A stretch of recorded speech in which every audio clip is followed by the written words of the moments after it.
Morning, everybody. Good morning, everyone. So for today's session, you're going to want a notebook. You might want to get cozy, right? Like it's early. You might want to grab a blanket. Good morning, Adam, Grand Rising, and Keisha.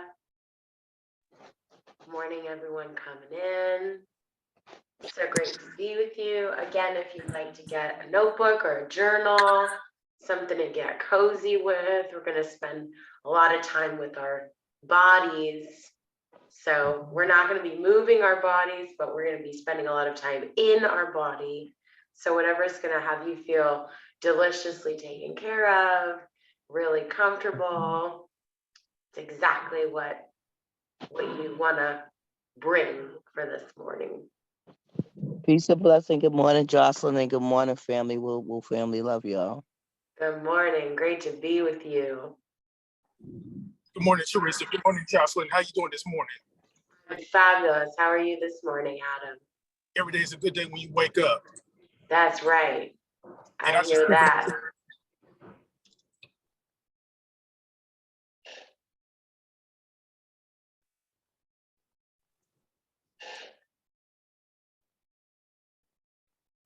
How about a Facebook community, Jocelyn? Yes, thank you. Welcome, Facebook community. Those of you who are watching, and to anyone who watches the replay, welcome to the replay. We're going to be working on the chakra system today. It's one of my absolute favorite things to talk about and to do and to work through. So we're in for a treat. I'm in for a treat today. Awesome.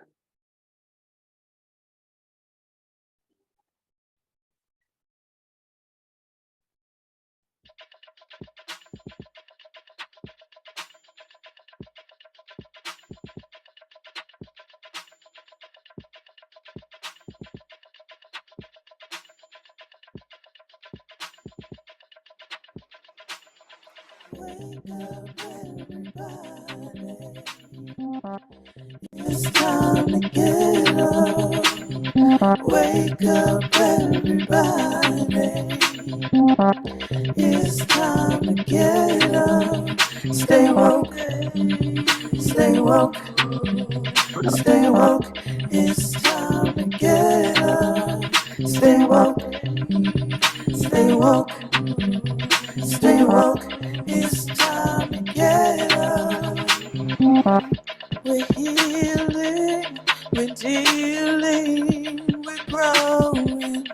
Together, releasing. We're teaching, we're moving. Together, we're learning, discerning. We're striving. Together, we're leading, connecting, transforming. Together.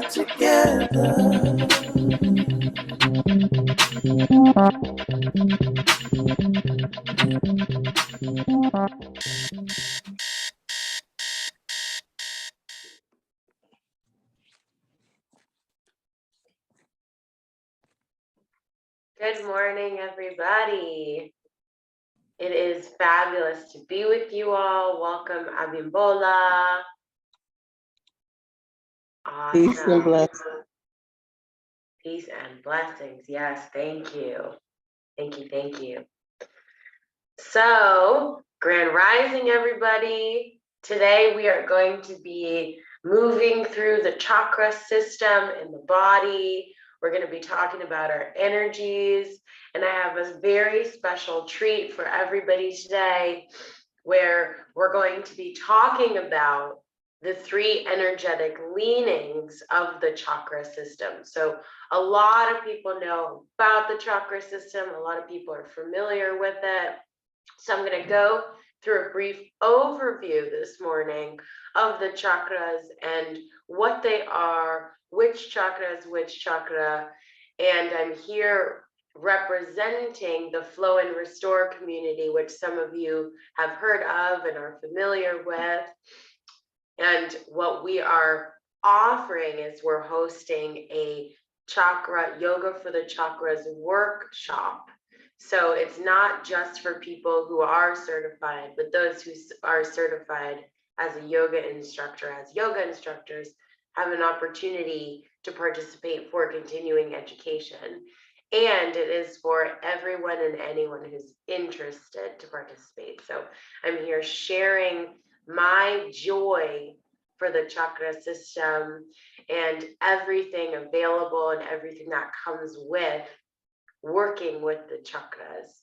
So I want to start off this morning. First, we're going to get everyone in our body.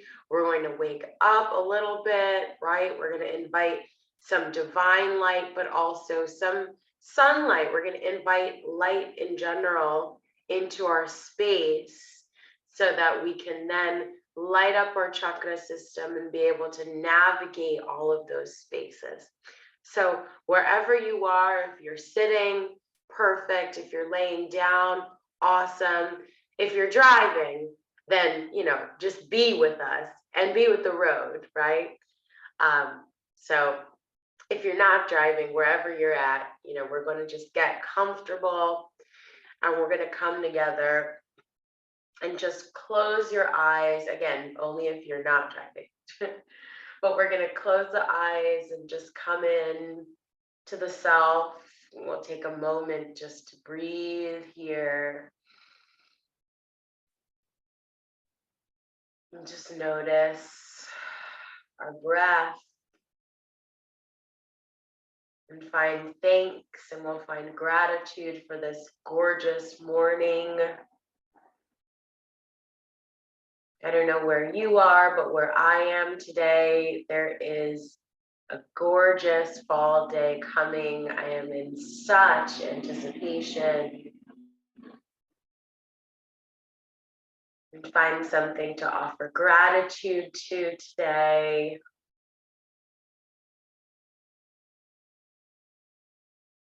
Find something to find joy in this moment. Perhaps the sheer joy of being alive and waking up today.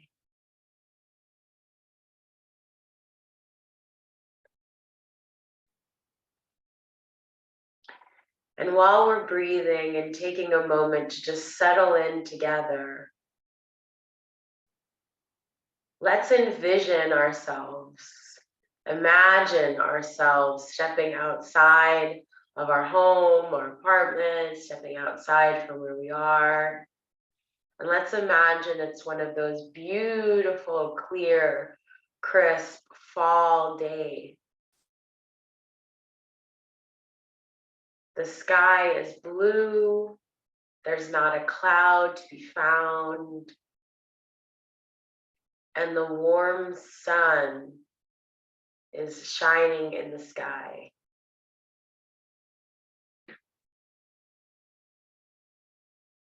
And from here, as we imagine this warmth from the sun, just imagine its gentle warmth, its gentle light, kissing your skin, the light of the sun beaming down on our face, that delicious feeling of the sun kissing our every pore, every inch of our skin, warming the body, infusing us with energy, infusing us with vitamin D.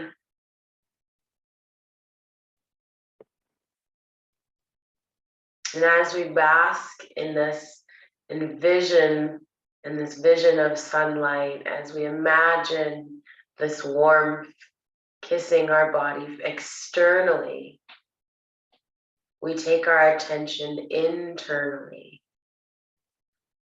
taking our attention to the heart space, to our gut space, to the third eye, to everything in between. And together we envision glowing golden light first beginning to swell in the body space, and then beginning to flood up the body, flood down the body, up at the crown of the head, and down to the toes and the feet. And then we imagine this warmth, this golden light of energy, of strength, of wisdom. We invite that light to envelope our entire body here from head to toe, as if wrapping us up together in this beautiful warm blanket. In this space, we are safe. In this space, we are held. In this space, we are free. And together we call forth divine light. We call forth inspiration.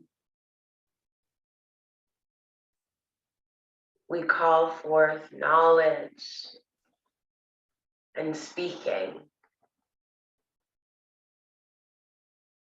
And if you'd like, you can even dust off the crown chakra.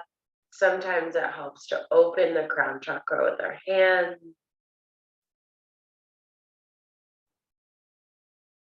Allowing divine message, divine voice to flow through us today and to allow us to see things and to discover things that we have not yet seen. Svadhyaya, the study of self, the study of scripture.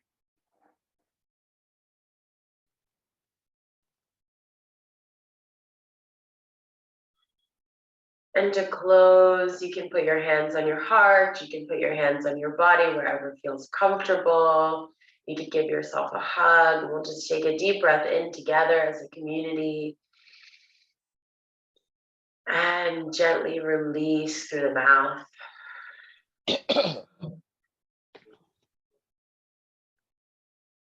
And we'll take a moment to gently open the eyes, coming back into the space. Grand rising and welcome to those of us who have joined. Welcome, welcome, welcome. All right, so today I'm going to briefly walk you through the space of the chakras. So if anyone is already familiar with the chakra system, or you know of the chakras, you've heard of them before, you can go ahead and raise your digital hand. I'm not going to call on you, just to, for yourself, kind of acknowledge, yes, I know this. I know what you're talking about. I've heard this thing before, right? So how you raise your digital hand, if you don't know, is you'll go to the bottom of your computer screen. Like Teresa has found a thumbs up, you could give a thumbs up too. If you go to reactions at the bottom of your computer screen, or if you're on a phone, you just click on reactions, and then you raise your hand just to say yes and acknowledge, more for yourself, right, than for me. So I saw Teresa acknowledge and Keisha acknowledge. So we've got some peeps in the house that are familiar. And John Carl, yes, I know John Carl very well.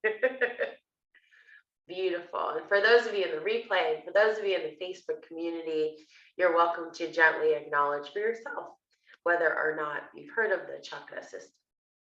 So in yogic theory, in yogic philosophy, there are many different ways that we categorize things.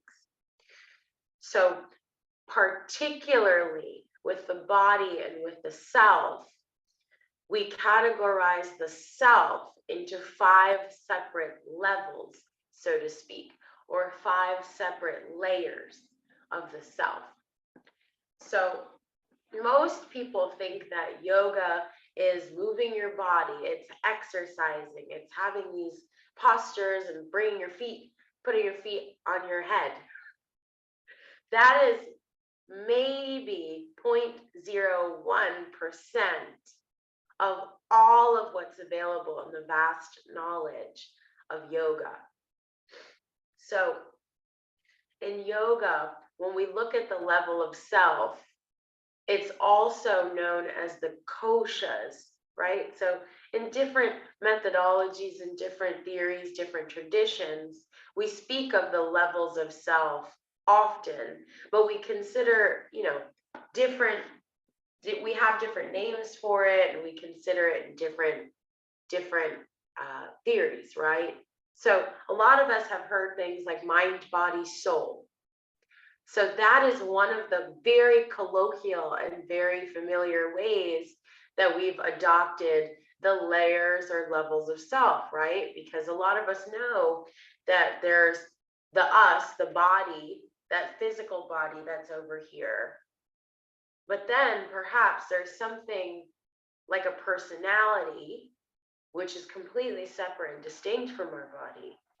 But then beyond that, what is it that defines us beyond even our personality?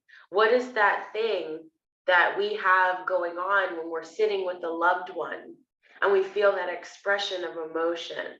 What is that connection we have through people? Is that something that expresses itself at the level of self? Is that still part of us and who we are, right? So in yoga, these levels of self, welcome, Laura. Good morning. Good morning. These levels of self are categorized into what are called 5 koshas.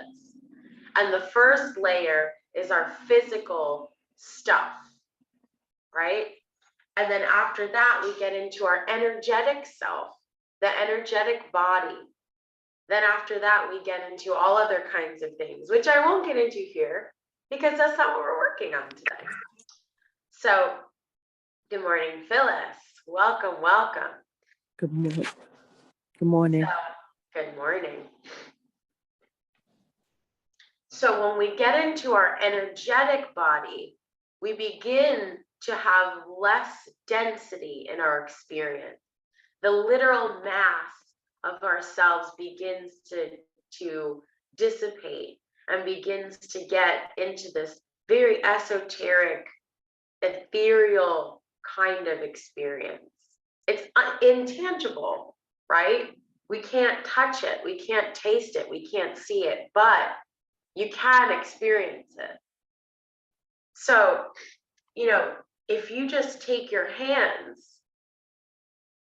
and you bring your hands together without touching, there's an experience happening here between your hands. And one of the ways people can begin to play with our energy, our energetic system, our energetic body, is if you expand the hands and contract the hands, almost as if you're playing with this energetic space, like silly putty, right? And in time, the more you practice, the more you'll experience a kind of sensation. Some people feel it, a warmth. Some people feel a tingling, right? And you may even begin to feel colors and shapes. So in our energetic system, the system of energy that runs through the human body is almost as intricate as our physical systems, as the muscular and skeletal system, as the internal organs, the way that we work. And we have in the yogic tradition what are called nadis. And nadis are thousands of points of conducting energy or receiving and expelling energy in the physical human body. It's almost as if you think of the human energetic body like a sponge, where we have all this material that is made up of mass, but then we've got all these pockets of energy, all of these channels, all of these spaces where we take things in and we release them. And some of the most obvious nadis or energetic entry points in the body are actually our facial orifices, right? So our mouth is a beautiful place where energy leaves the body and enters the body. Our ears, we listen, we take in energy through auditory experience.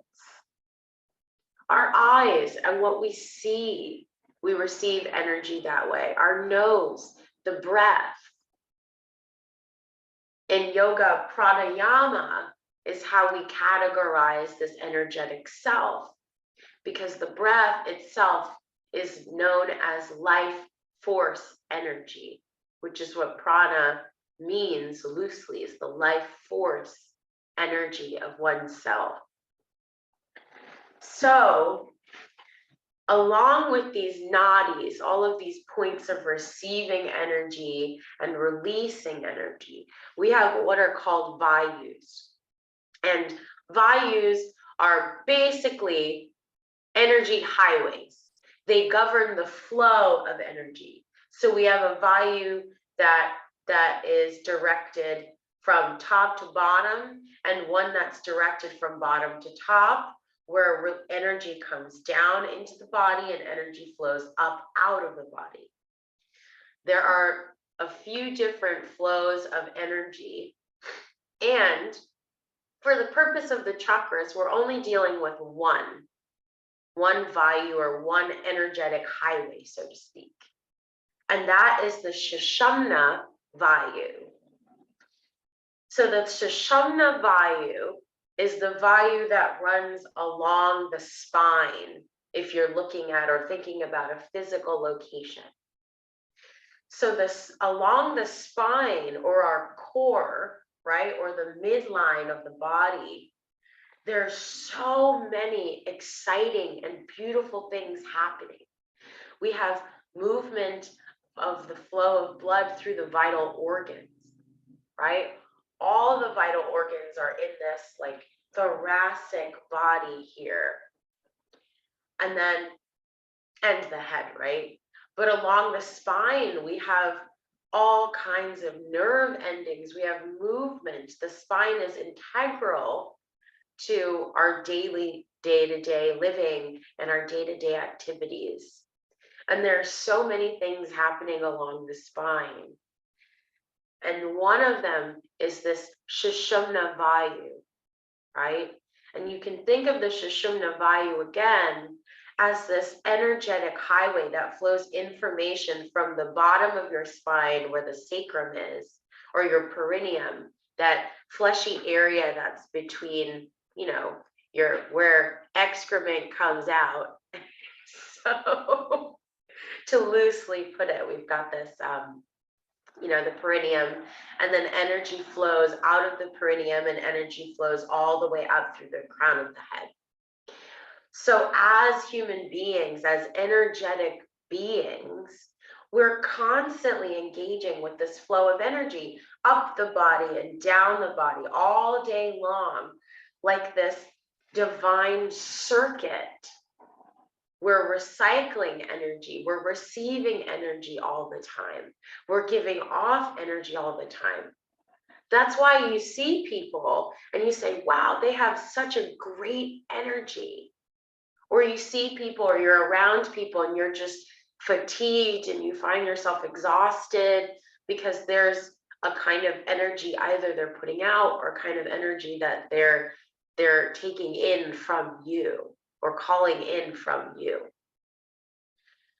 So the main energetic system in the yogic tradition along this Sushumna vayu is the chakra system.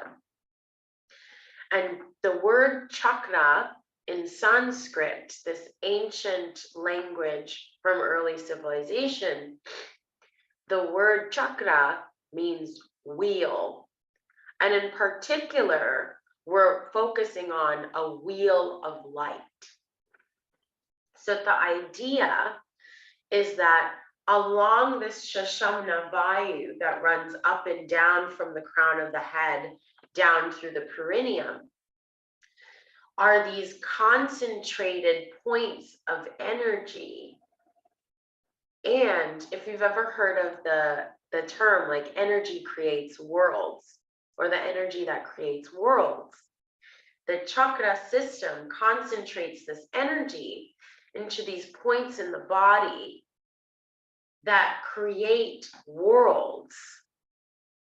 So every chakra is in effect an opening or a portal to its own world and its own dimension.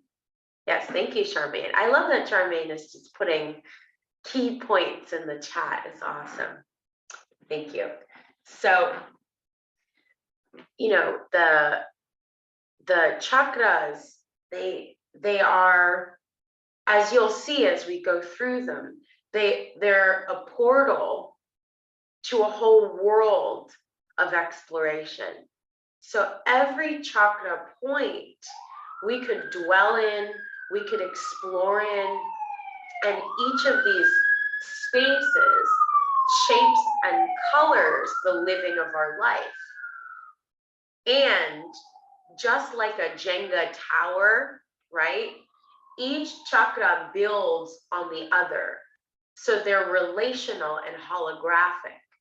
So the chakras that are next to each other, they dance with each other. They affect each other. The chakras that are at the bottom affect the chakras that are at the top in a particular way. Because remember, we're a circuit of energy. It's not just like this thing here is isolated from that thing here. So we're going to talk a little bit today about the chakra system and about the flow of energy and what each of them mean and what you could work on, right, in each particular area. But mostly what I want to focus on today is what I like to call the energetic leanings.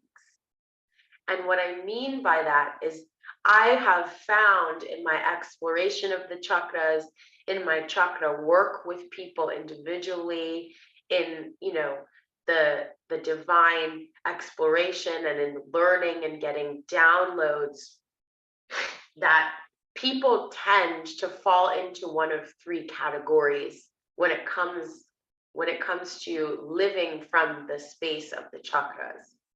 And I'd love to get into that because a lot of people know about the chakras and what they are and what they represent, but we don't talk about these energetic leanings. So the question for us to kind of look at before I get into everything is, why dance with the chakras anyway? Why are they important? Why do they matter? Well, if you can access for yourself, what is my unique energetic leaning? Like, how is it that my energetic body is naturally oriented? It gives you an access to creating balance for yourself in life. And we'll talk more about that later on in today's session. So now is the time for us to go through some of our slides. And we're going to get into the actual chakras that we have. Yes, Teresa, I see your hand. Is this something you'd love to share with us? Yeah, it just based on what you're saying, it just seems like we have so much, like levels of, I say healing based on if our chakras are aligned right. I've never heard what you said, the leanings. I never heard of that term, the leanings. So I'm really very much interested in it. But it's like I was laying down, like, let me sit up so I can hear this good and don't go to sleep. So it's very interesting to me, and I'm just thank you for bringing, for teaching us a whole nother level of looking at the chakras, and I'm complete. Yes, absolutely. Thank you for that. And Teresa, thank you for waking yourself up. Awesome. Keisha, I see your hand. Hi, it's Kaisha. Oh, Kaisha, thank you for correcting. Yes, you're welcome. So I wanted to go back to when you mentioned about the spine. and the properties of the spine. And I remember being in a chiropractor, they have a poster, probably like most chiropractors have a poster that of the, like you said, the thoracic system. It's just the curvature of the spine, and at each disc, it speaks of the benefit of that disc being in place. And it, like you said, balance, stomach, like digestive issues, heart issues, all type of benefits of having your spine aligned. And it's, you know, of course, the release of pain, but it was some holistic benefit. I can't remember the list. It's a very detailed list, but there were some holistic benefits into continuously going to a chiropractor, you know, for the balance of your spine. And so I just wanted to relate, you know, to what you said about the spine. Thank you. Thank you. Thank you very much. Yes, absolutely. And one of the reasons that is because the entire chakra system runs, you know, it depends on the theory, because there are a lot of different sects of chakra theory, right? But the one particular theory states that the chakras, the space of the chakras themselves in terms of the concentration of energy, runs along the spine. So, you know, some people say that it's the heart space is right on the chest, right? But if you're thinking and, you know, really exploring the body and working on someone or working on yourself, the intention isn't just on the surface, because remember, the energetic self is not this literal physical sheath. It's something that can't quite be seen. If I was a surgeon and I cut you open, right? Like, sorry to get morbid, but if you cut yourself open, or a surgeon cuts you open, you're not going to find the chakra system. It's like intangible, but it does exist, because, you know, we can explore energy as we do with bringing the hands together. The hands, by the way, and the feet, the palms of the hands and the bottoms of the feet also receive and expel energy. So that having been said, the chakra system runs along the spine. So any spinal issues in particular areas will absolutely affect the flow of energy through your body. And then there's a front chakra. There's like the way that there we go. There's a way the chakra space, or the flow of energy, runs forwards from the front body and backwards from the back body. And if you really get into the nitty gritty, the front chakra space and the back chakra space can actually differ a little bit. But we're not going to get into all of that today, because that would be a long time to get into all of that. So let's cue those slides up, and we're going to move from the bottom of the chakra system all the way up to the top of the crown of the head. So today we're going to go over the main 7 chakras. And when we think of the chakra system, which is behind me, you can see some of them. When we think of the chakra system, typically in the West, we think of the 7 chakras, right? So that's what we're going to go over today. So the root chakra is the first chakra. And the physical space of this chakra is actually right below the perineum. So the perineum is that fleshy space that sits between the anus and, you know, your genital area. And it's an energy point that's below the body. So, you know, you could even, if your camera's off and you're in private, you're welcome to kind of take your hands and just bring the hands around that area of the body. And you're going to feel the kind of warmth. You're going to feel, you know, energy that comes out of that space. And we'll get into the actual chakra that governs the energy of creation in a moment. But there's a lot of activity going on in the lower thoracic body here. When I talk about the thoracic body, it's your body that is from the neck until the pubic area. All of that is our thoracic body, like the thorax of an animal or an insect, right? So that whole space has so much going on. And the lower chakras, the lower three chakras, are the denser chakras. They're quite close together. So the root chakra is this red space. It's represented by red light, right? And it's the house of home, family, and finances. So the root chakra governs or is governed by, right? Because they affect your living in this area, but also the physical world and how you live your life in these areas affects the chakra as well. They're, again, it's like a two-way exchange. So anything that's going on with your home, your actual house space, if your physical space is cluttered in your home, if you're moving, that greatly affects your root chakra. It's your sense of home as well. So if you ever have that experience, like you don't feel at home in your own home, like something just doesn't quite feel you, right? Then often that's an issue of the root chakra.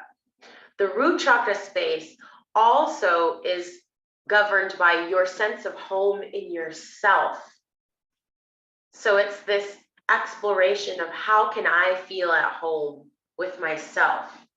Those times that we have shortcomings, where we lose sight of who we are, where we're exploring our identity, where we're creating a new identity. All of that can be unsettling for the grounding of the root chakra. Family is the same. I'm a firm believer that if you have a solid relationship with your mother and father, or whoever your originating parents are, so to speak, then if you have a solid foundation in those relationships, everything else in life just becomes so much easier, because those are the relationships, energetically speaking, that give us the foundation for who we are. They ground us, right?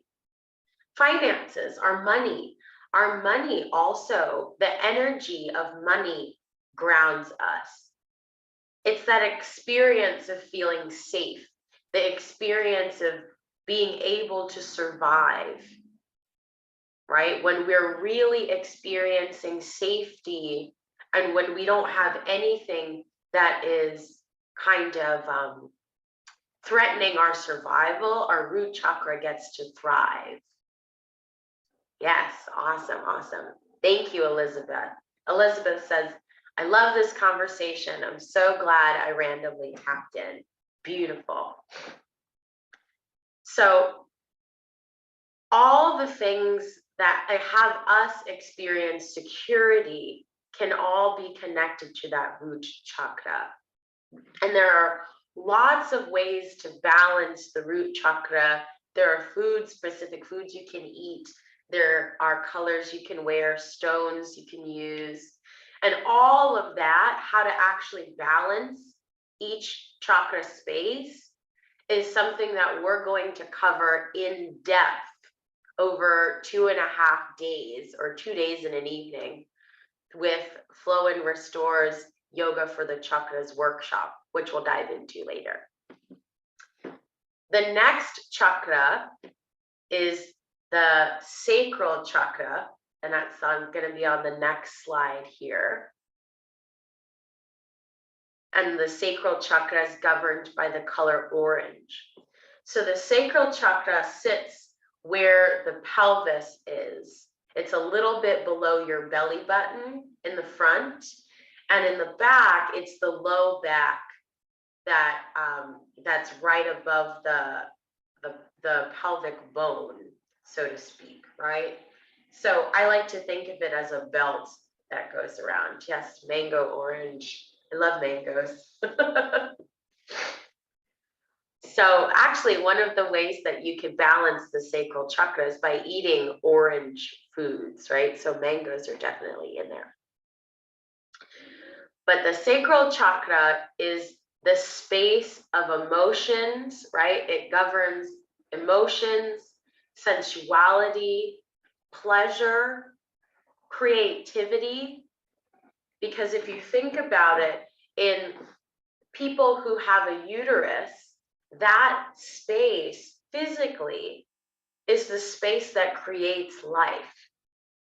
However, if you're someone who does not have a uterus, you still have that energy that creates life, right?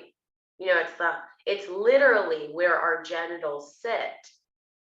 And there's so much I could get into regarding, you know, the energy of creation, right? But anytime we've got sexual trauma, anytime we have wounding physically or energetically, emotionally, right? Particular energetic emotions, a lot of that gets stored in our hip flexors or in our hips. That's why in yoga, in the physical practice of yoga, we do a lot of work on opening the hips. As a society, because we sit in chairs and we do a lot of sitting, there's a lot of constriction in the hip space, right? As opposed to if you're sitting on the floor, or if you do a lot of squatting. A lot of indigenous cultures do many, many things squatting, right? They give birth squatting, they eat squatting, they hang out and they do ceremonial activities in a squatted seat. So we as a society are closed off at the hip space. So there's a lot of held emotions there. There's a lot of constriction there. So opening the sacral chakra or activating or unblocking the sacral chakra allows us to experience not just sensual and sexual pleasure, but the pleasures of life. It allows us to get connected to things, the little things. Like if you ever had an experience of walking out of your house and you just look at the trees and the leaves and smell the air, and you're just so overcome by that experience, that's the space of the sacral chakra. Gina says, so true. My 87-year-old, I think it's father-in-law, squats down to pick things up. Yeah. Love it, love it. And then the next chakra space, or the third chakra, is the solar plexus chakra. Jocelyn? Yes. I have a question regarding this particular chakra. Yeah. Is this where you feel more creativity from the chakra? Is that where the creativity comes from? Where Yes. the, So because it's a space of birth, right, where it's where our genitals sit, or where the womb is. You know, when I say womb, I really do mean for all people, right? Not just people who identify as female or have a physical womb. It's our energetic womb space, right? So not only with people who have uteruses, right? They literally give birth to things. But in our energetic womb space, it gives birth to life, right? It gives birth to new ideas. It allows us to tap into the creative self, the experience of creating from nothing, like those days where you're walking through life, but all of a sudden you have this thought and you say, oh, wow, I love to do this, or I have this idea, it's never existed before.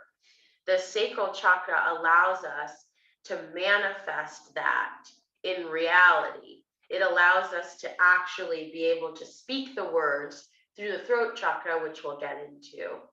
And then the flow of energy gets to move through all of the spaces where we then trust ourselves in the heart space. Then we feel our power in taking action and integrity of those actions in the solar plexus. And then we're able to share it out through the world in our experience of emotion and pleasure and joy, and to be able to ground it through the root chakra then has us manifest it in reality. So there's, lots of ways to use the chakra system as a way to manifest things into reality, or to take things from a physical space and to release them into the ether, right? Let's see. I have another question. So does this mean that someone like myself who identify as a creative individual, does that mean that I am more connected to this chakra than the other chakras? And if so, and if not, is there something I can do to generate more energy to be connected with the chakra? Yes, absolutely. So artists, thank you, that's a great point. Artists, right?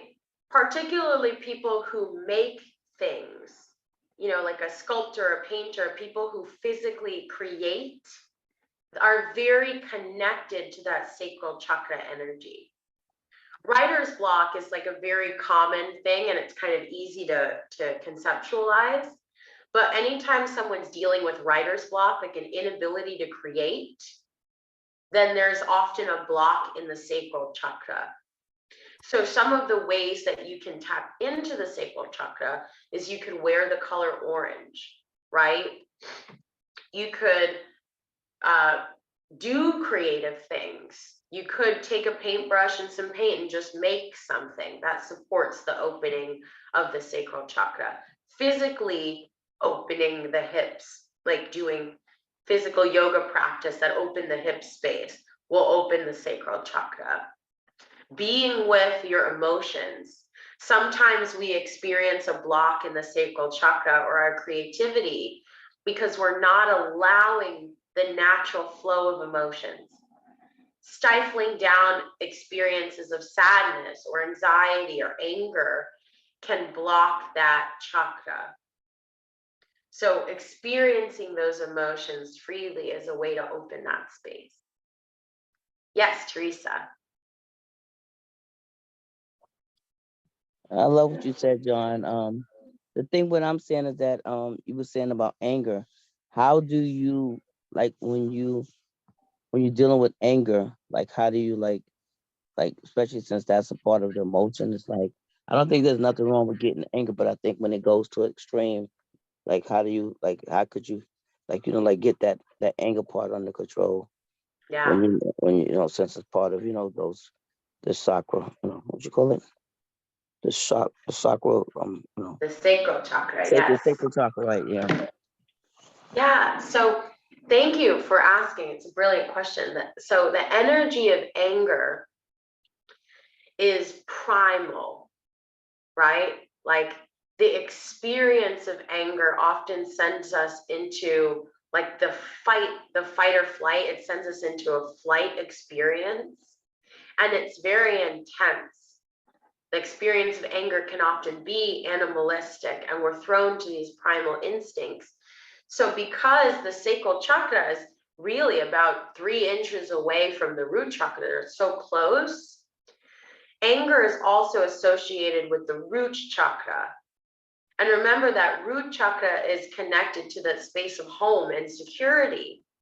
And when we feel threatened, we often feel angry.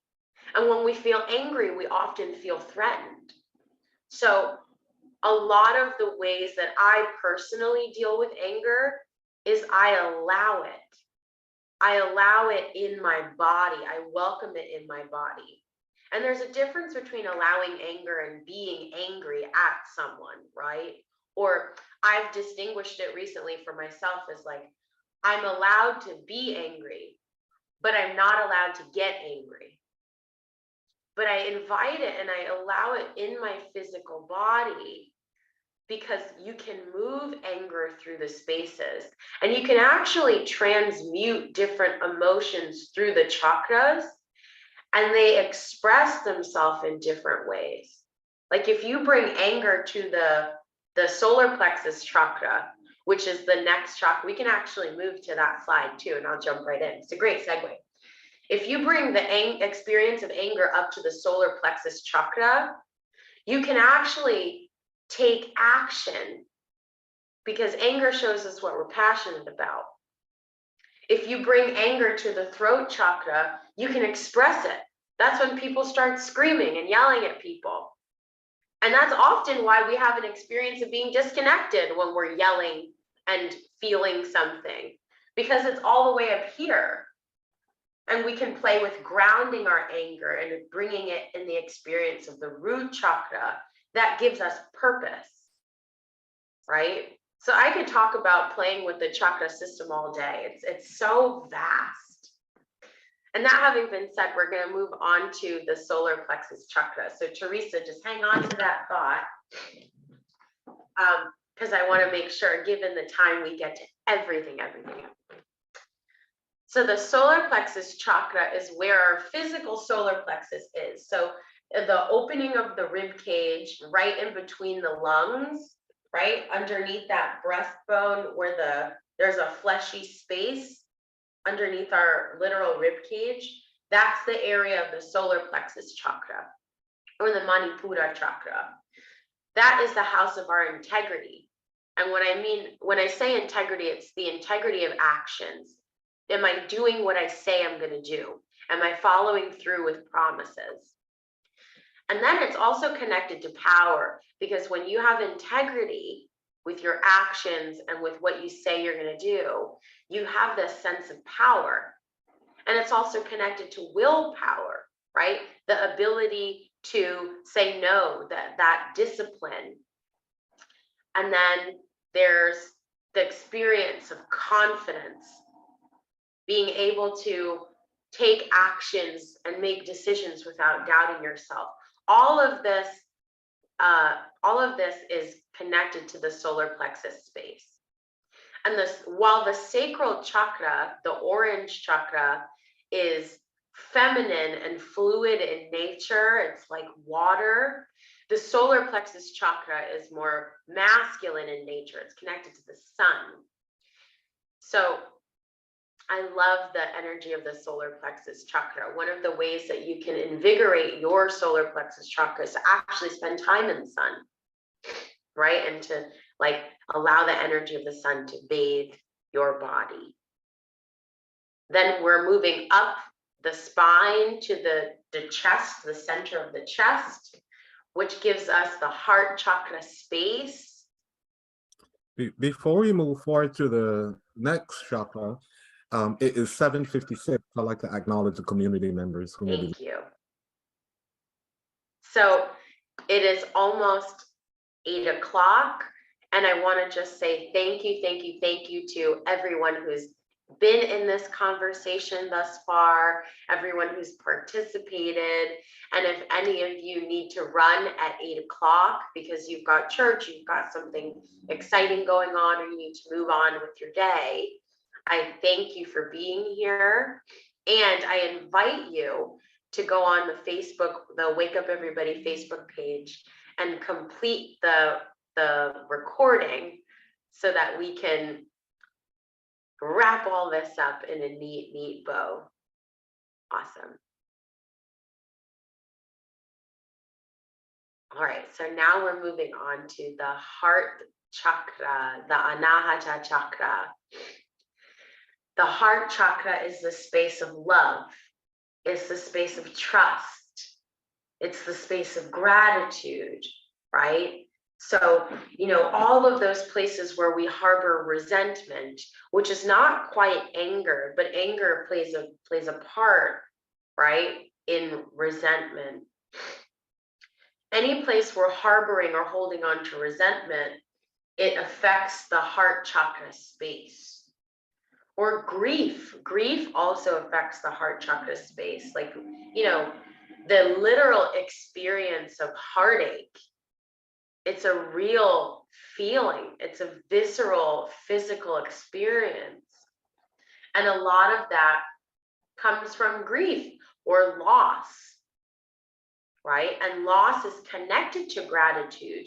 The emotion of sadness shows us what we are truly grateful for, because mostly we're sad that we don't have what we so desire or want or love. We can't be with those that we love, right? So to open up the heart chakra space, we welcome in and invite the color green. You can eat lots of green foods, green juices, help to open up the heart space. I find being around nature, it connects us to our root chakra, but also opens the heart space, right? Being around lots of plants and greenery. And it's also the space that allows us to trust people, to trust the universe, to trust ourselves. And then we travel up from the heart space to the throat chakra, which is on this next slide. And the throat chakra is right between the collarbones in the front body. Again, we're talking about the spine, so it's inward, right? But generally speaking, it's that space between the collarbones. And this is the Vishuddha or Visuddha chakra. And the throat chakra is the house of authenticity. It's the house of truth and self-expression, right? Self-expression is distinct from creativity. So physical creation is that sacral chakra space, but the throat chakra is all about having the self expressed in the physical universe. What that means is if you at your core, like your authentic self, is someone who so wants to make a difference for people, you want to contribute to people, but you have this experience of sitting at a desk job all day and don't quite have a sense of fulfillment, that affects the throat chakra. The throat chakra is largely associated with thyroid conditions. So anyone dealing with hyper or hypothyroidism, it's also connected to either a block or overactivity in that throat chakra. The throat chakra is all about what you speak into the universe, but it can also be affected by how you live life. Because if we're not living authentically, which really means if we're not living true to ourselves, our desires, what we want, we often experience feeling stifled in our communication.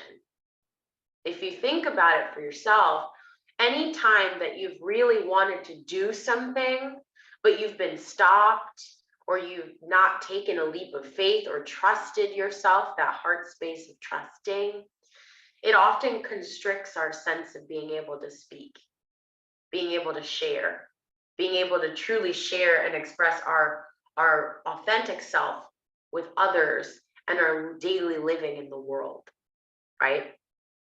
To balance the throat chakra, we can wear the color blue, we can eat blue foods, right? And there are a lot of other practices that you can do to explore the throat chakra. Then above the throat chakra, we have the third eye chakra, which sits between the eyebrows. And we call it the third eye chakra because there's actually a gland inside of the head that doesn't have a function in terms of an organ similar to an appendix. And people say it looks like the beginning of a new eye. Like if the genesis of the organ of the actual eyeballs, it looks like the gland that sits between the eyebrows literally looks like it was becoming another eyeball. So that's why we call it the third eye. I think it's fun. Or the Anya chakra. And this is the house of vision, right? Foresight. self-awareness, the ability to look at ourselves, to look at our actions, to look at our life, sits in the third eye chakra. Self-development work, a lot of that is in the third eye chakra, right? It's the ability to look outside in at ourselves. And also when it comes to creating vision, right? Like a lot of people talk about having divine downloads or having God speak to them. And then they see visions of things, or they hear something and they have this brand new idea.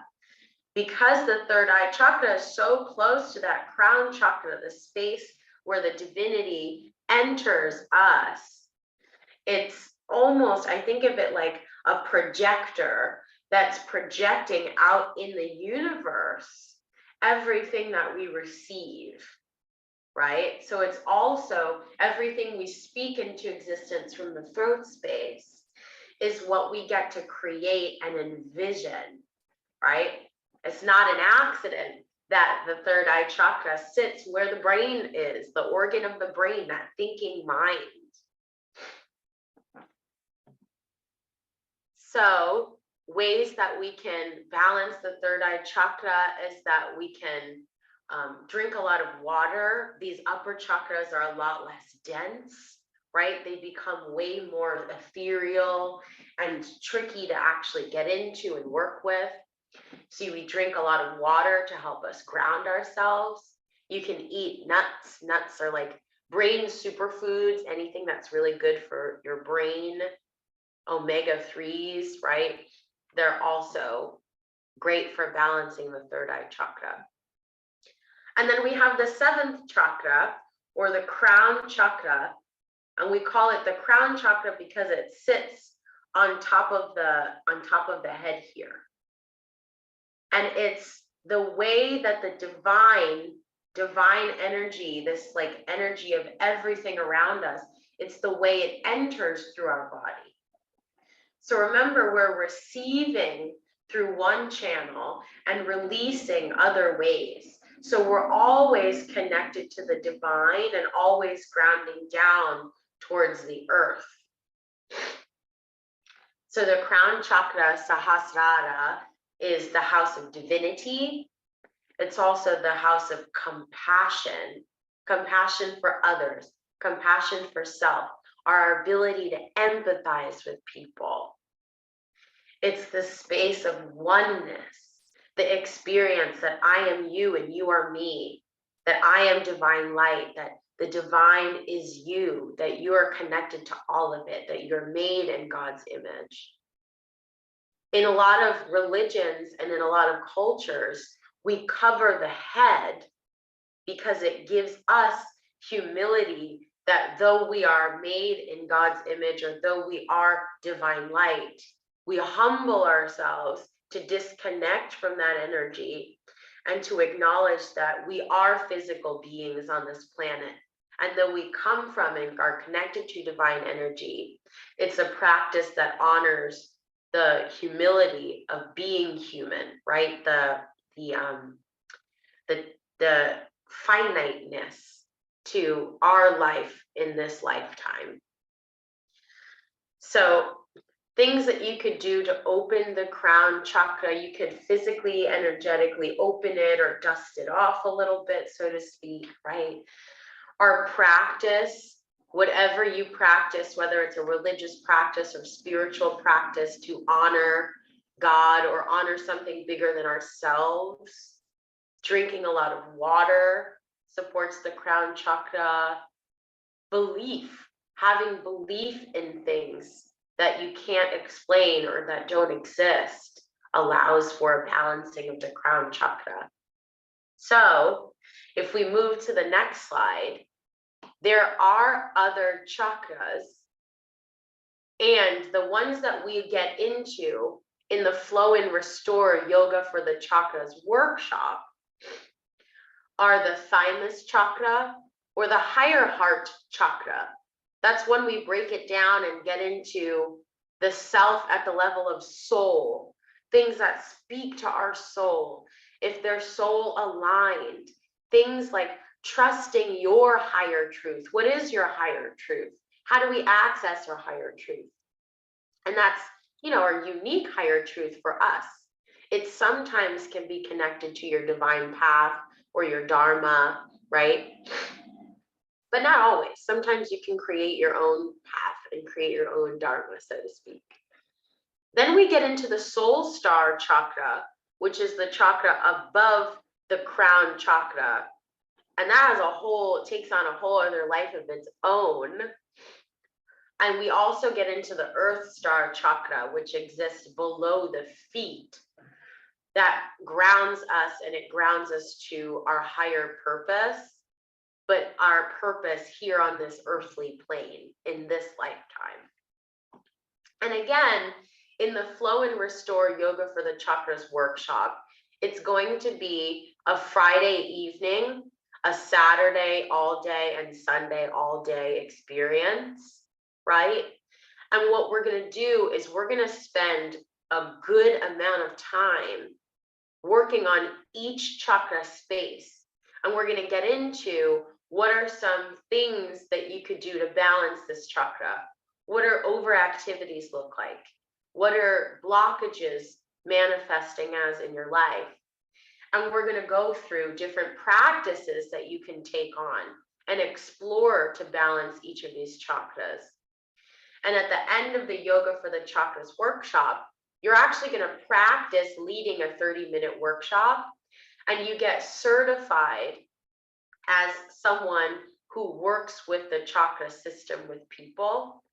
And for anyone who has a yoga certification, like you're a certified yoga instructor, it counts as 30 hours towards your continuing education with the Yoga Alliance. So it serves many, many purposes, right? And you don't have to be a yoga instructor to take this workshop. This workshop is for anybody interested in participating. Then my most favorite and exciting part of this whole session this morning is getting into the energetic leanings. So this is where if you want to grab a journal, you're welcome to, and we're going to interact a little bit more here in this space. So if we move to the next slide. I received, again, a divine download about these 3 energetic leanings. And I've also been exploring my own chakra system. I've explored the chakra system with other people. One of the things I do is I do an assessment of people's chakra systems. So, I interact with people and I sit with them, and both from being with people, right? Like literally being with their energy and intuiting messages regarding their energetic system, paired with conversations about what's happening in their life, what their natural tendencies are, I assess where people have blockages and overactivities. And I also assess what their energetic leaning is. And in my experience working with people's chakras, I've noticed people tend to fall into one of these 3 energetic leanings, right? One of these 3 categories. Z asks, are people only one of these, or can they be more than one or all? It's almost always the case that they're one of them.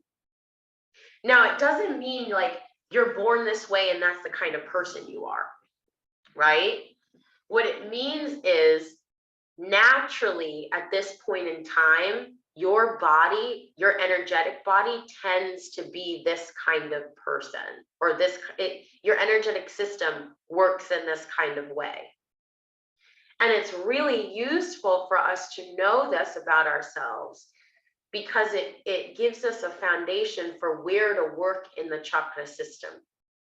And that's going to make sense in a minute, right? So I've found that people fall into one of these 3 categories largely. And, of course, like anything, I'm sure there are exceptions to the rules here. But the first person that I've found is a grounded individual. So the grounded individual is someone who loves to live in the lower chakras, the root, the sacral chakra, and the solar plexus chakra. And these people are people who are grounded in reality, right? But it's not that they're necessarily realists, right? But they have an experience of being grounded. They're the kind of people that when you're around them, you feel at home. They're the kind of people who can make home anywhere they go. But it's natural for them. They find themselves at home any place they go. They're the kind of people who are really sure about themselves, but on the other hand, they can be really stubborn and inflexible.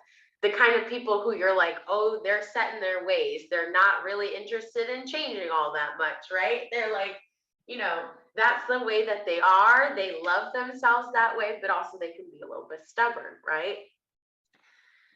And these people I find are often people who are, you know, artists, a lot of people who know what they want to do in life. They do it and they pursue it. They have an easier time creating and manifesting things in reality. They just live that way.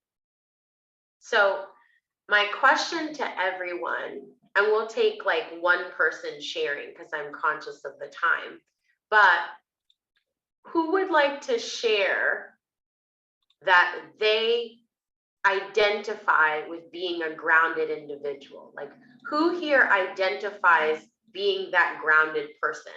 You're down to earth, you have an idea and you manifest it, you're a go-getter, you always take action on things, you know who you are, you're certain. Who identifies as a grounded individual? And why do you identify that way? Is there anyone who identifies as the grounded individual?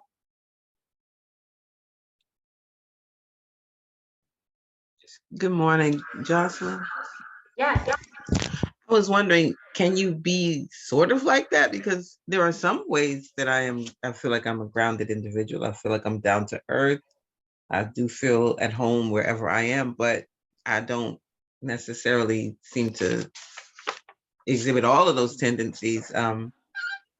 Yeah, can you be like kind of a grounded individual? Yeah, that's a great question. So Jacqueline also put in the chat, I think I am a grounded individual, but not so certain these past few years. I want to hear others first, right? So that's why I've called them energetic leanings, because it's the way that we typically tend to lean. Now, if you think about it, we're kind of at the tail end of this pandemic that's upended everybody for the past 2.5 years or so. So, you know, a lot of people, if not everyone, have had someone close to them die throughout the pandemic. So it's that loss of family, right? The unsettling experience of home. There's a rent crisis, so to speak, that's happening, the sense of inflation that's affecting our finances. So there are a lot of things that are happening in the physical realm that are literally uprooting us. So all of that is affecting the root chakra. So I'm not surprised that there are people who feel as though they identify as a grounded individual who don't feel grounded at all. But that's, again, why it's useful to know where your energy leans. Because if you know, I thrive being a grounded person. When everything works in my life, like I'm grounded, I am here, I bring others' energy down with my energy to match me, that's where I sit, then it's good because you can then work to clear everything that there is to clear and to have the ability to ground yourself. But also it's useful to know if you're a grounded individual, because these people tend to be a little bit disconnected from the more ethereal space. They're people who have a harder time like trusting the universe or believing in something other than themselves. So there are people, you know, people in my life, and I'm sure people in your life, who love science. They love facts. They love things that they can see in reality, in the physical world, and they thrive on that. Those people I would consider grounded individuals, right? And then we get into the kind of people who are like always up in the clouds. They always have really great ideas, but they have a challenging time manifesting them in reality. They're the kind of people who kind of seem like if you're around them, they're never quite present. Ooh, Catherine says, inflammation and inflation keeps me from moving in my divine purpose. Yeah. I'd be really interested in that, Catherine. Because it's, you know, it's hard to tell again, like, is it that there's something blocking my divine purpose because there's a particular chakra that is stuck? Or is it that I lean a particular way and there's something that's, you know, it's challenging for me to connect with my divine purpose? Yeah, Catherine, would you like to share? Yes, I think both those things. I think it's both those things is what I'm finding out as I'm paying attention. Yeah. So there's a lot of inflammation in my body, and mostly around the area of the womb and my abdomen. And so there's what's it called? A hernia.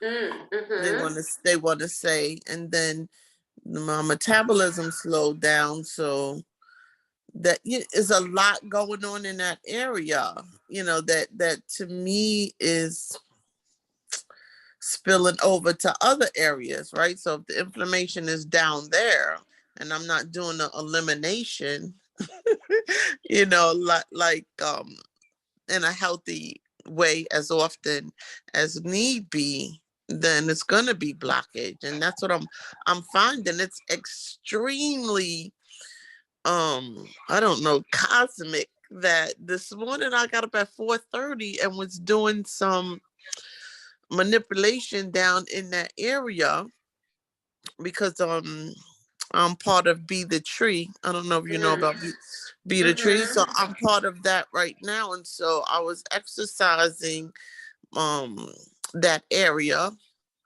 and I drank some water and, you know, causing some movement and just paying attention to just really feeling the inflammation, like the universe was saying, yo, we having problems down here. And so, yeah. Yes, thank you for sharing. And inflammation in that particular area, the lower abdomen and the sacral chakra space, it can often be connected to like a sense of emotional resentment or anger, like a visceral emotional experience, right? Like you can look at for yourself, what am I really angry about? You know, like what is it that I'm not feeling or expressing or allowing in my emotions? And I'm not surprised, right? Because it's, you know, it's the experience of physical anything, like any kind of physical ailment will also bring us down to the lower chakras because it's in the physical body. It's a denser experience. So it can be more challenging to stay connected to our divinity when we're dealing with that sort of thing. So I wanted to also say that because one of the reasons why I had became part of Be the Tree right now in my life, because I did identify that I thought my body was angry with me because I had a hysterectomy. And then because for most of my life, I really thought it was very important to give birth to children, and I wanted to do that. However, things happened and I had a hysterectomy. And so it felt like my body was angry with me. And then one life interruption after the other to me was compounded down there. And so, yeah, so I'm doing some womb work right now because of what I'm feeling that's going on. And then also because my eating habits encourage the inflammation to build. Right? So, I mean, I want to be free. I do. Truly, I do. And I'm going to be free. Let me just say that. And I'm going to be free. And so part of the freeing is acknowledging what's happening. So I'm thinking that if I do what I did this morning for like maybe a couple of weeks straight, then the body will be readjusted and I can get rid of the inflammation. Awesome. We'll call it in, Catherine. Thank you. Thank you. Thank you for sharing. So on the opposite end of the spectrum, we have the divinely inspired individual. And again, these are kinds of people who often seem like, you know, they're very spiritual in nature. They love talking about spirituality. They even live that. They live and ooze spirituality, like your yoga teachers and, you know, those that are spiritual gurus, or they love leaning into this spiritual energy. They're ethereal. They're like whimsical, almost like fairy-like, right? There's something about them. However, the divinely inspired individual, they have a harder time manifesting in reality. They have a challenging time being grounded, facing reality. They have a harder time being with facts. Challenging conversations for them, like conversations about, like, you know, where things aren't working with someone. Conflict are things that they avoid, right? So if you are someone who is a divinely inspired individual, or you lean that way, you can raise your digital hand.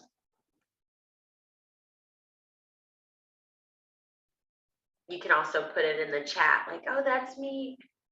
And again, there's nothing bad about any of these. Yeah, Teresa's like, that's me. I love this stuff. There's nothing bad or negative about any of these. In fact, there's nothing even like positive about it. It's just a way that your energetic body tends to lean, and it gives you information about yourself, right? Exactly. No make wrong. It's all divine.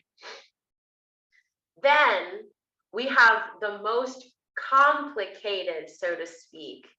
And I often find that this energetic leaning is where most people settle. I find that there are less people who are divinely inspired individuals and less people who are grounded individuals than are people who are heart-centered individuals. And the heart-centered individual are people who are really connected to this desire to make a difference, the desire to take care of, the desire to give selflessly and to have their life be about others, right? And, you know, there are people on this planet who come and they're like, listen, I'm going to be a surgeon and a doctor. I'm going to go save lives. Like, that's what I'm going to do. That's my life's work. That's not what we're talking about here. We're talking about the kind of people who love so hard, they don't know what to do with themselves. If you've ever met those people, yeah, Jacqueline's like, that is definitely me.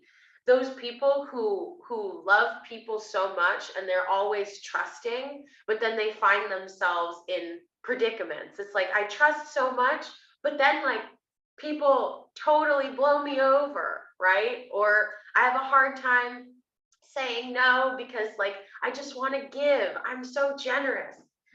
Those people are heart-centered individuals, but they're challenging and tricky because often heart-centered individuals have a disconnect between the upper chakras and the lower chakras.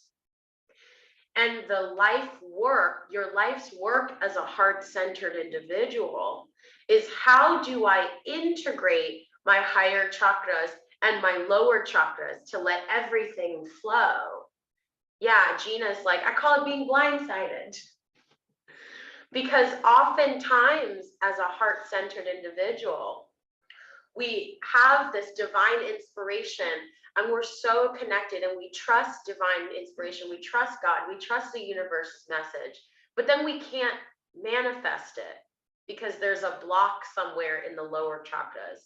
Or we feel really grounded and we're like at home with our family, we love our family, right?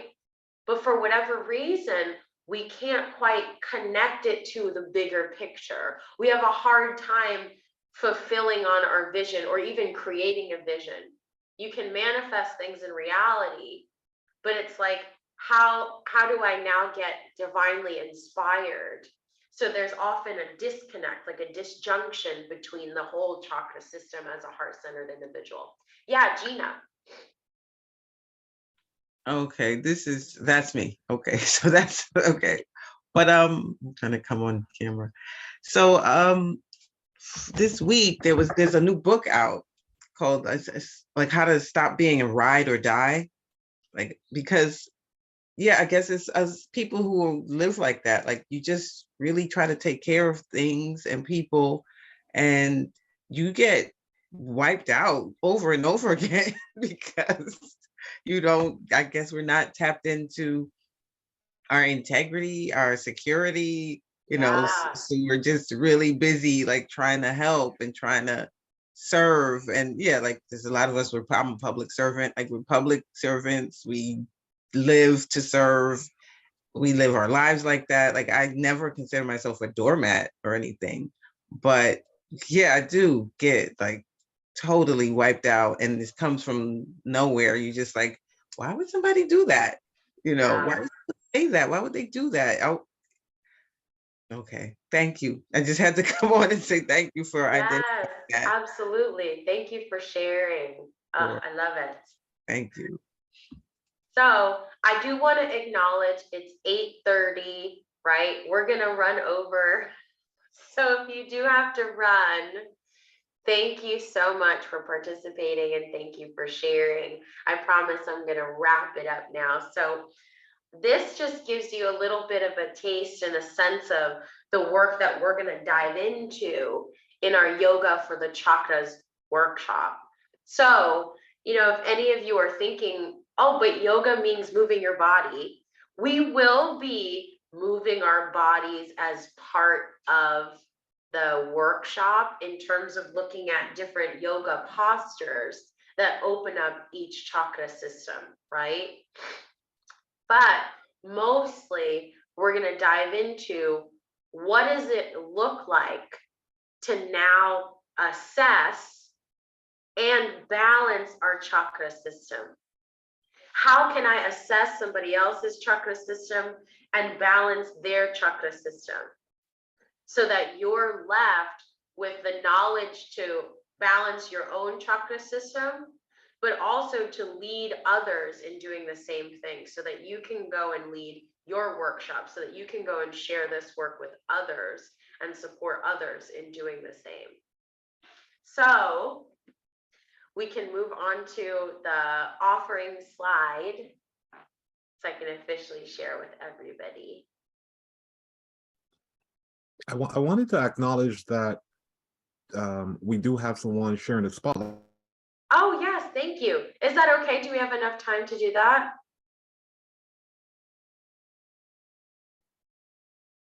You're on mute, John Carl.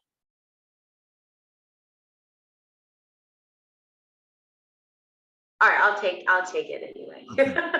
My apologies, I'm experiencing some technical difficulties over here with my Zoom, but I wasn't sure if Gina shared because of those technical difficulties, but when I saw her sharing in the spotlight with you, I just thought I'll mention it before you move to the next slide.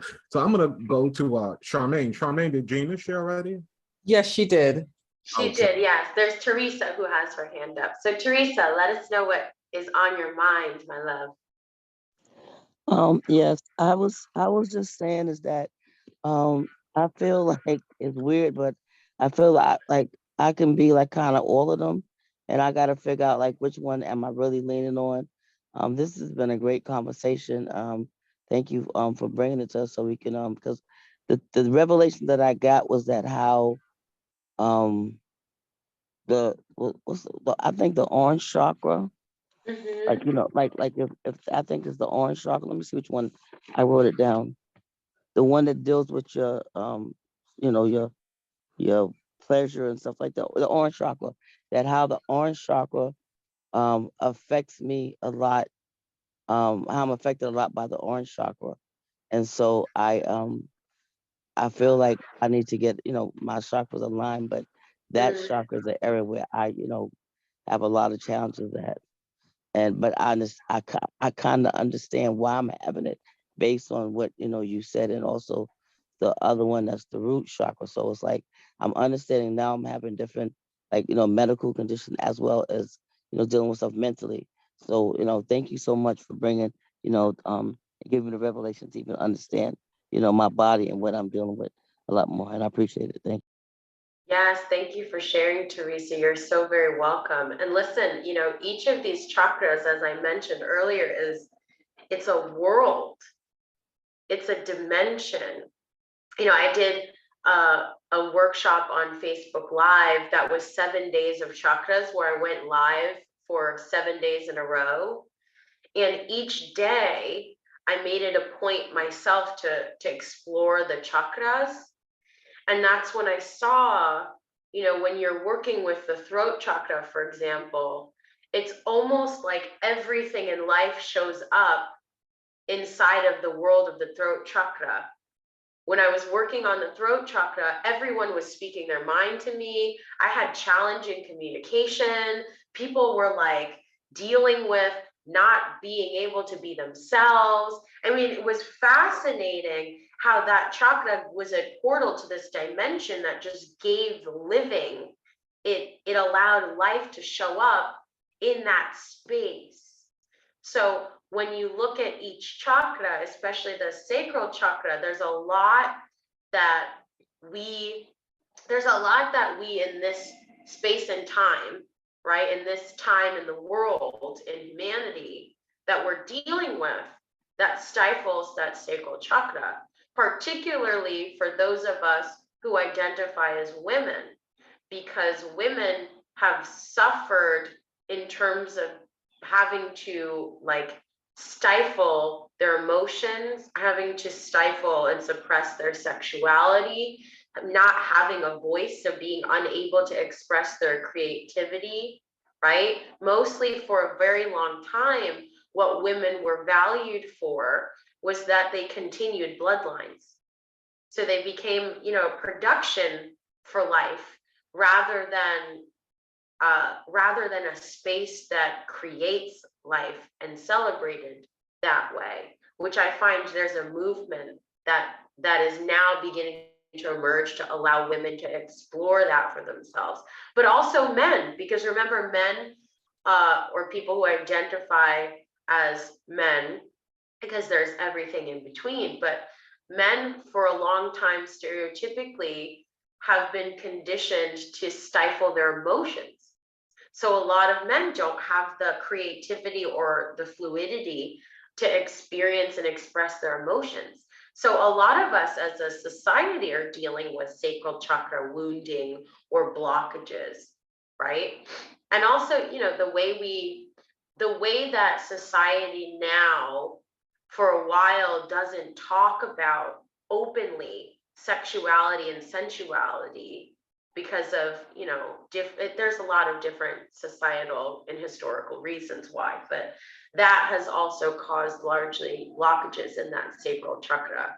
It's one of the more like taboo things to get into, but it's the source of what we call kundalini energy, which is the energy that actually creates life, but not physical life, is the energy of life. Like prana travels through that space. The kundalini energy runs from the root chakra up through the crown of the head as well. It runs on that Sushumna Vayu, the same line, so to speak. So now that we've gone through everyone's sharing and everyone's messages, let me just check in with the chat. Let's see. So Gina says, I'm glad to know there's a reason this happens. I feel empowered. Beautiful. I love that. Z says, Elizabeth from Facebook says, where and when will this chakra workshop take place? We're going to get into that in just a sec. Laura says, I have identified as heart-centered. I have issues with the upper and lower chakras. I get it. Adam shares, men are stifled by the modern colonizers, i.e. feminism, media, prison, low energy food, fake water. Absolutely. Absolutely. We're all dealing with, you know, whatever we're dealing with in this day and age, which is why I think chakra work is so special, because it's something that's been around for thousands and thousands of years. You know, the work of the chakras were mentioned in the Vedic texts. We've been working with energy since indigenous civilization, since before the age of colonization. And this work, energy work, has, you know, been around for so long, and that it's still here, and that we're still working through this work from the work of our ancestors really is telling. You know, it's such important work, and it makes such a difference. I'm really passionate about it. So now, yes, when and where is this thing taking place? So it's going to be taking place on Zoom, the chakra workshop, Yoga for the Chakras. It's happening on November 18th, 19th, and 20th. November 18th is a Friday. The workshop is from 7 to 9 p.m. on Friday. And then on Saturday and Sunday, it starts at 10 a.m. And then it goes to, I believe it's 7 p.m. each of those days. Yes. So on Saturday, so Friday the 18th, it's 7 to 9 p.m. Eastern Standard Time. And then Saturday and Sunday, it's 10 a.m. to 7 p.m. Eastern Standard Time. There may be times where we end earlier, right? Depending on how long it takes us to get through everything. We're going to have breaks every couple of hours. And the link to register is actually here in the chat. So we have a special offer for everyone in the Wake Up Everybody community. So for those of you who are interested in registering, or you'd like to click and register now, everyone in the Wake Up Everybody community gets a 20% discount on the tuition. So the total tuition for the workshop is $297, and you get 20% off with the coupon code Woo Chakra when you register. So you plug in that coupon code, and you can take a picture with your phone if you want to look later, right? And you'd plug in the coupon code, and it should automatically work out the discount for you. So again, there's no cap. Anyone from the Wake Up Everybody community is welcome. We'll repost this in the Facebook group for everyone to make sure our Facebook community knows. And it's available till the start of the course. So you have plenty of time between now and then to put yourself in the course. And I would just be so thrilled to see you all. So my Facebook handle is facebook.com/Jocelyn Serena Cruz. You can find me on Facebook that way. You can also find me on Instagram at Sharing Hearts Yoga.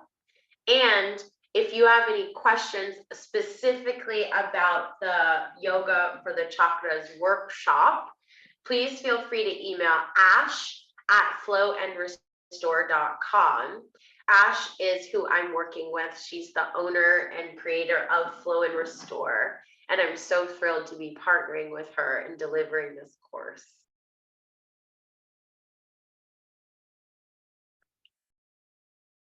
Awesome. And then Charmaine, it's ash@flowandrestore with a W, FLOW, and restore, in case you want to repost that.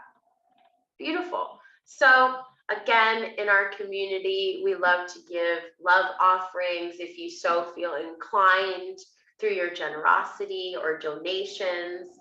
So you can Zelle or Quick Pay Sal Leadership Development at gmail.com, right, for Spirit of a Woman, or Cash App is $ Spirit of a Woman.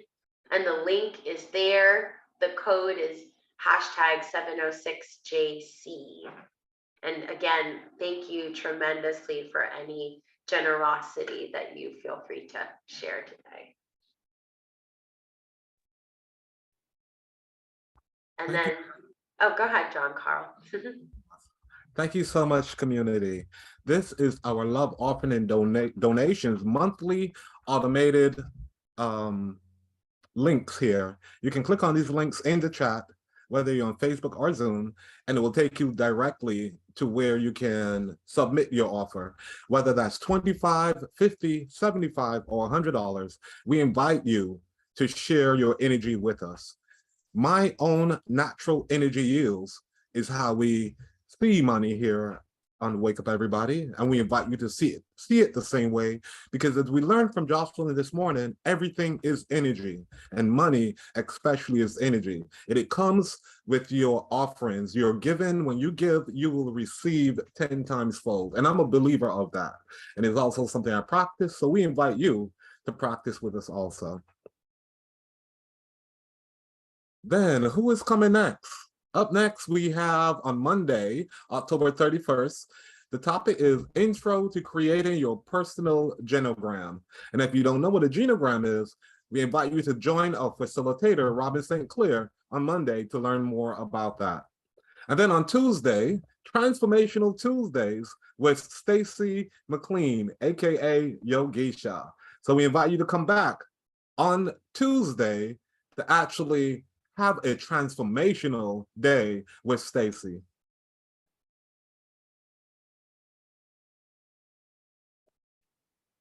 All right, my Wake Up Everybody in Zoom space and Facebook space.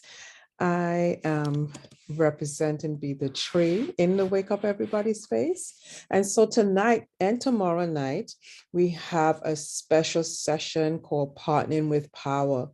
It's free, and so we're inviting you all to come on in, join us tonight from 6 to 9. It's going to be a very interactive session. Here's where you're going to get some tools and learn how to show up and partner powerfully with others. And then on if you can't make it tonight, then we have another session tomorrow, Monday, August 31st, from 6:30 to 9:30 p.m. Our handle is down at the bottom where you can register. Come on in and take a look and see what it is we are doing over there in Be the Tree as we partner up powerfully with you and others. And I am complete. Thank you so much, Charmaine. And for our newcomers, we welcome you. Welcome to the Rule Nation, a community where we come to learn, elevate, and ascend. And if you're new to this community, I invite you to share that in the chat, whether you're on Zoom or on Facebook. Just put a note in the chat that you're new, whether that's new today or new this week or just this month. We invite you to share and let our communities welcome you with love. Here's our schedule for you newbies. You can join us here 5 days a week, Sunday, Tuesdays, and Thursdays for a 90-minute workshop from 7 to 8:30, and Mondays and Wednesdays, a shorter but juicy session from 7 to 7:30. We're always streaming live on Facebook. And with that, I invite you to get your Woo alerts. Text Woo Nation to the number 74121. Woo Nation to 74121, and you will never miss another session. And be part of our community. Represent with Woo Swag. Visit our Woo Swag store at bit.ly/Woo Swag. There you can get your water bottles, coffee mugs. If you're a tea drinker like me, you can use that mug for tea. You can get your t-shirts, sweatshirts, and we're still offering masks. Even though the restrictions have been lifted, there's still people getting COVID. We ask you to protect yourself with a Woo Swag mask. You can find that at wooswag.com. bit.ly/Woo Swag. So visit our store today. And I want to thank all of you and invite you to stay in touch. And we offer several ways to do so. You can register with us at bit.ly/Wake Up Movement. You can find us on Facebook. We have 2 pages, our private page, bit.ly/Woo Community. And for a public page, you can visit bit.ly/Woo Nation. We're also on Instagram at Wake Up Everybody Virtual.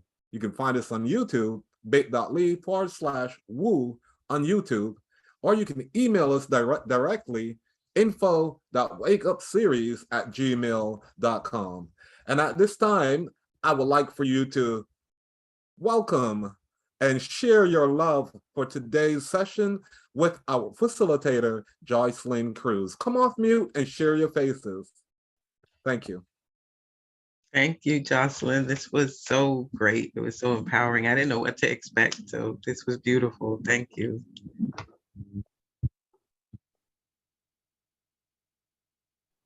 Thank you for this wonderful presentation, Jocelyn. And I just want to say, have a great day. Thank you. Knowing what is felt about us. Thank you, Jocelyn. Thank you. Let's continue to co-create. Let's continue to stay resilient. And let's continue to operate in a high vibrational energy as a community.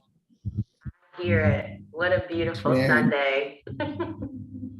Thank you for the love, family.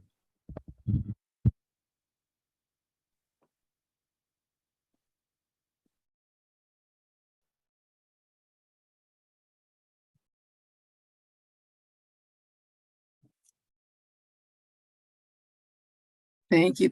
Having some audio challenges, seems like, but thank you. Love you. Beautiful.